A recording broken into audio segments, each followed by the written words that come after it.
प्रिय विद्यार्थियों, स्नातक तृतीय वर्ष हिंदी साहित्य प्रथम प्रश्न पत्र आधुनिक काव्य में पहली इकाई में संकलित दूसरे कवि मैथिली शरण गुप्त के काव्यांश का हम अध्ययन कर रहे थे। कल तक हमने उनके साकेत के नवम सर्ग से जो छंद लगे हुए हैं उनमें 2 छंदों का अध्ययन कर चुके हैं। आज हम तीसरे पद का अध्ययन करेंगे। आप स्क्रीन पर देखें कि तीसरा पद जो संकलित पद है वो कौन सा है, उसको पढ़ें और उसका भावार्थ समझें। यह स्क्रीन पर आप मैथिली शरण गुप्त के साकेत के नवम सर्ग से जो तीसरा जो पद दिया हुआ है वो आप पढ़ें।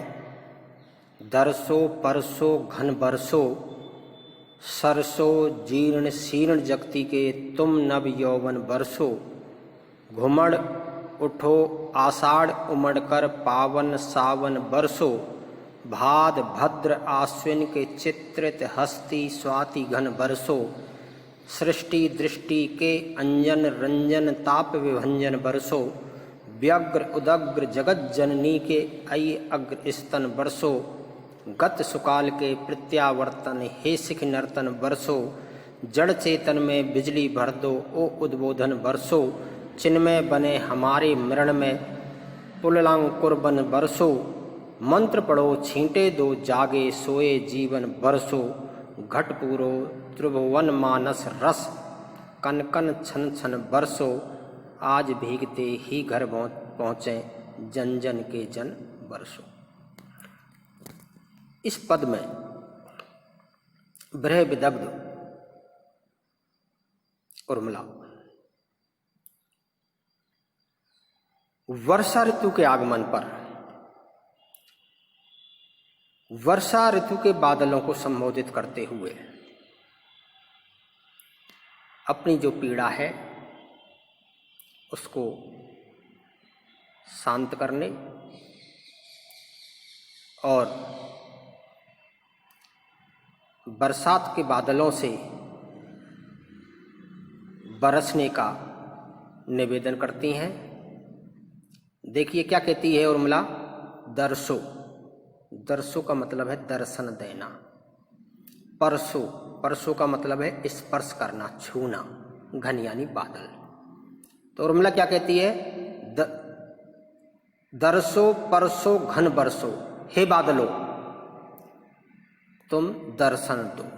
भाव क्या है कि तुम आसमान में छा जाओ बारिश करने के लिए। परसो स्पर्श करो, किसका? मेरा। बादल कैसे स्पर्श करते हैं? अपनी बूंदों के माध्यम से, अपने बारिश के माध्यम से। तो क्या कहती है कि हे बादलो तुम आसमान में छा जाओ, मुझे दर्शन दो, दिखाई दो, मेरा स्पर्श करो बरस करके। अर्थात हे बादलो तुम आसमान में छा जाओ और बारिश करके, बरसात करके, बरस करके मेरे तन का स्पर्श करो, जिससे विरह का जो ताप है वो शांत हो। अगली पंक्ति देखें। सरसो जीर्ण शीर्ण जगती के तुम नव यौवन बरसो। उन बादलों को संबोधित करते हुए उर्मिला कहती है कि हे बादलों तुम क्या हो। जीर्ण शीर्ण कहते हैं दुखी, लेकिन यह पृथ्वी के लिए आया। जगती यानी संसार या पृथ्वी। तुम यानी बादलों को संबोधन है। तुम हे बादलों क्या हो इस जीर्ण शीर्ण जगती अर्थात दुखी धरती के, अर्थात सूखी धरती के क्या हो? नवयौवन हो। तुम उनको नवयौवन प्रदान करने वाले हो, इसलिए तुम बरसो और इस सूखी जीर्ण शीर्ण धरती को अपने नवयौवन से युक्त कर दो, इसका नया जीवन दो इसे। भाव क्या है? जब बारिश होती है तो जो सूखी धरती है वो प्रकृति से लहला उठती है, हरी भरी हो जाती है।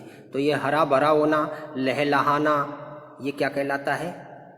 पृथ्वी का, धरती का नवयौवन कहलाता है। इसलिए क्या कहती है उर्मिला कि हे बादलों, सरसों यानी लहर लहाना, कि हे बादलों तुम इस सूखी दुखी संसार को नवयौवन प्रदान करने वालों हो, इसलिए तुम बरस करके इस सूखी धरती को पुनः हरा भरा बना दो, जिससे ये सूखी धरती लहलहा उठे।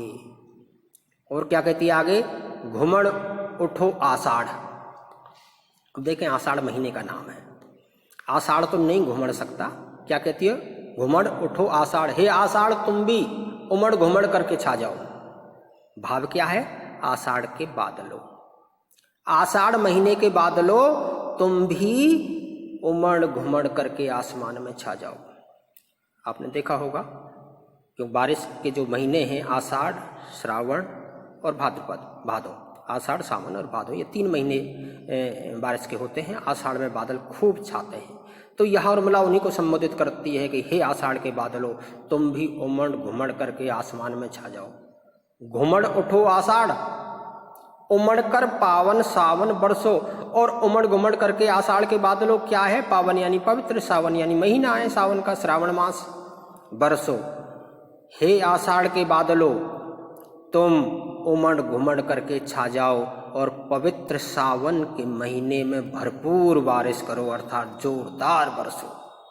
भाद्र, भाद्र महीने का नाम है, भद्र वैसे हाथी को कहते हैं। भाद्र आश्विन के चित्रित हस्ती स्वाति घन बरसो। भद्र हाथी, भादों के जो बादल होते हैं काले काले बादल। भद्र हाथी का मतलब क्या है, वो जो बादल हैं जो हाथी जैसे आकार के दिखाई देते हैं, इसलिए क्या कहा है, भाद्र। हे भाद्र मास के, भादों के महीने के हाथियों जैसे बादलों। और आश्विन, आश्विन कहते हैं क्वार मास, भादों के बाद जो महीना आता है उसको आश्विन कहते हैं, क्वार का महीना कहते हैं। आश्विन के चित्रित, अब देखिए चित्रित, हस्ती और स्वाति, ये तीनों क्या हैं, नक्षत्र हैं। 27 नक्षत्र होते हैं, उसमें से एक चित्रा नक्षत्र है, एक हस्ती नक्षत्र, एक स्वाति नक्षत्र है। और ऐसा माना जाता है इन नक्षत्रों में बारिश अच्छी होती है। इसलिए यहाँ उर्मिला कहती है भाद्रपद महीने के हाथियों जैसे बादलों, क्वार महीने के, आश्विन महीने के चित्रा, हस्ती और स्वाति घन नक्षत्र से युक्त बादलों तुम खूब बरसो। सृष्टि दृष्टि के अंजन रंजन ताप विभंजन बरसो। तुम क्या हो, बादलों को संबोधित करते हो कहती है तुम क्या हो, सृष्टि यानी ये संसार, ये जगत, इसकी दृष्टि के अंजन रंजन, अंजन कहते हैं काजल को, रंजन कहते हैं सुख देने वाला, अच्छा लगने वाला, जैसे मन को अच्छा लगता है तो उसको मनोरंजन कहते हैं। ताप विभंजन, विभंजन कहते हैं नष्ट करना, ताप यानी दुख कष्ट पीड़ा। तो क्या हो उन बादलों को कहती है, भादों के महीने को, आश्विन के महीने को, हस्ती चित्रा और स्वाति गण में छाने वाले बादलों को उर्मिला संबोधित करते कहती है कि तुम इस संसार के दृष्टि के अंजन हो, अर्थात जिस तरह से आंखों में काजल लगाने से सुख की अनुभूति होती है, आनंद की अनुभूति होती है, वैसे ही सृष्टि की दृष्टि में बारिश होने से उसका ताप मिटता है, उसका कष्ट दूर होता है, उसका सूखापन दूर होता है और पृथ्वी वापस लहला उठती है। इसलिए उर्मिला कहती है सृष्टि दृष्टि के अंजन, तुम इस सृष्टि रूपी दृष्टि के अंजन हो, काजल हो। और जिस तरह से आंखों में काजल लगने से आनंद की सुख की अनुभूति होती है, वैसे ही तुम्हारे बरसने से इस सूखी जो सृष्टि है ये वापस हरी भरी हो जाएगी, आनंदित हो जाएगी। ताप विभंजन बरसो, और हे बादलों तुम ताप का नष्ट करने वाले हो, सूखा को नष्ट करने वाले हो, इसलिए बरस करके इस पृथ्वी के ताप को मिटाओ। व्यग्र उदग्र जगत जननी के अय्य अग्र स्तन बरसो। देखिए व्यग्र यानी व्याकुल, उदग्र यानी चिंतित, जगत जननी जगत की माता, अय्य यानी दूध, अग्र यानी आगे, स्तन यानी स्तन, बरसो। क्या कहा है बादलों को उर्मिला ने कि हे बादलों तुम जगत जननी जगत माता। अब जगत माता जगत जननी काली को, दुर्गा को कहते हैं। तुम व्याकुल बेचैन इस जगत जननी जगत माता के क्या हो, अय्य अग्रस्तन, स्तन के अग्रभाग से जैसे दूध निकलता है वैसे ही तुम इस पृथ्वी पर बरसो। भाव क्या है? भाव कहने का तात्पर्य यह है जैसे माता के स्तन के अग्रभाग से निकले दूध को पी करके बच्चे को जो आनंद की अनुभूति होती है, अर्थात बच्चा जब अपनी माता के सीने से लगता है और स्तन के अग्रभाग से दूध पीता है तो उससे सुख की अनुभूति होती है, वैसे ही बादलों को इस जगत जननी माता, जगत माता के स्तन के अग्रभाग जैसा बताया है। अर्थात बारिश होने से ये जो पृथ्वी है, जो व्यग्र है, जो उदग्र है, ये वापस लहला उठेगी। इसलिए उर्मिला कहती है कि हे बादलों, तुम इस व्याकुल बेचैन जगत माता के स्तन के अग्रभाग के समान हो, इसलिए बरस करके इस पृथ्वी को खुशहाल बनाओ, हरी भरी बनाओ। गत सुकाल के प्रत्यावर्तन हे सिख नर्तन बरसो। बादलों को संबोधित करते हुए आगे उर्मिला कहती है, गत यानी बीते हुए, सुकाल यानी अच्छा समय, प्रत्यावर्तन यानी लौटाने वाले। जैसे पहले समय था, अच्छा समय था, उस अच्छे समय को तुम वापस लौटाने वाले हो। बादल क्या है? जो पहले जैसा सुखकारी हरा भरा प्रकृति जो थी उसको वापस लौटाने वाले हैं। बादलों से वापस, बारिश से वापस पृथ्वी प्रकृति हरी भरी हो उठती है। इसलिए उनको क्या है कि तुम क्या हो, पीछे बीते हुए अच्छे समय को लौटाने वाले हो, इसलिए बादलों बरसो। और हे सिखी नर्तन, सिखी कहते हैं मोर को, नर्तन कहते हैं नाचने वाले। हे बादलों तुम क्या हो, मोरों को नचाने वाले हो। इसलिए बरस करके, आपने देखा होगा बारिश में जगह जगह मोर नाचने लग जाते हैं। इसलिए बादल क्या हैं? मोरों को नचाने वाले हैं। इसलिए उर्मिला कहती है कि हे बादलों तुम मोरों को नचाने वाले हो, इसलिए बरस करके मोरों को नाचने के लिए उत्साहित करो, उनको नाचने के लिए प्रेरित करो। जड़ चेतन में बिजली भर दो, ओ उद्बोधन बरसो। और आगे उर्मिला कहती है कि जो भी जड़ चेतन है, जो जड़ और चेतन जगत है, उसमें बिजली भर दो। बिजली भरने का मतलब है एक उत्साह भर दो, एक जोश पैदा कर दो। ओ उद्बोधन बरसो। और उन बादलों को उद्बोधन कहा है। उद्बोधन का मतलब है जब कोई अपना उद्बोधन देता है, बोलता है, और ऐसा जोरदार बोलता है, ऐसा अर्थवान बोलता है कि उससे लोगों में जोश आ जाता है। इसलिए बादलों को भी उद्बोधन कहा है कि हे बादलों बरस करके ऐसा उद्बोधन दो जो भी जड़ चेतन है उसमें एक नया जोश पैदा हो। चिन्मय बने हमारे मृण्मय पुल्लांकुर बन बरसो। चिन्मय कहते हैं चेतना, ये सब चेतन बन जाएं। क्या?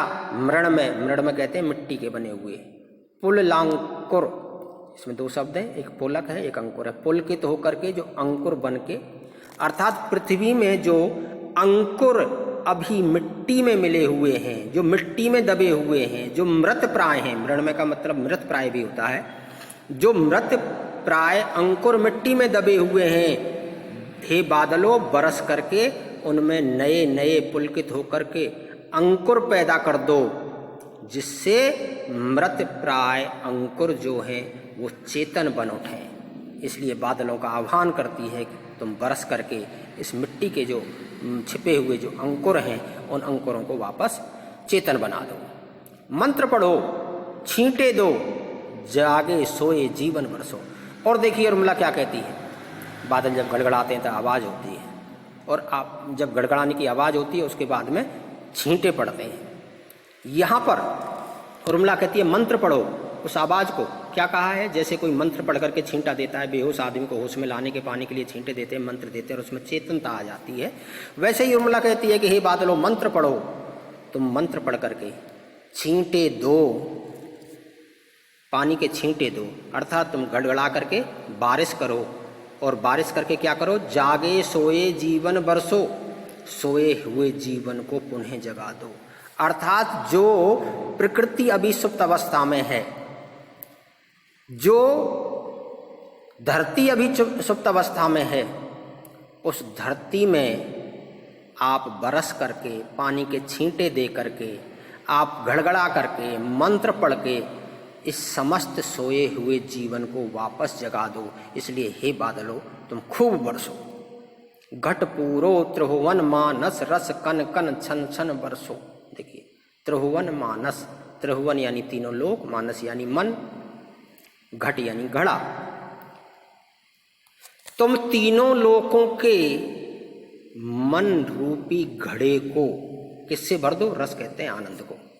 तुम तीनों लोकों के मन रूपी घड़े को रस से अर्थात आनंद से भर दो।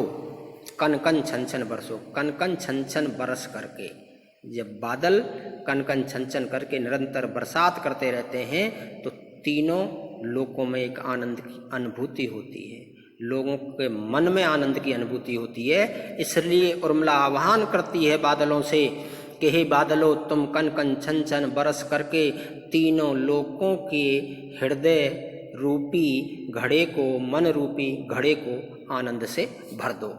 और इतना बरसो कि आज भीगते ही घर पहुँचे, जन जन के जन बरसो। बादलों को जन जन के जन कहा है, समस्त जन का, समस्त लोगों के, समस्त प्रकृति के